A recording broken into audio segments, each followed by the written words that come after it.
Hey guys, in this video, I'll show you how to download Fortnite on PC step by step using the official method.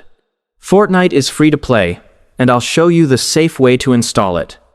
Let's get started. First, open your web browser. Search for Epic Games' official website. Open the official site. Click on Download in the top right corner. Download the Epic Games launcher for Windows.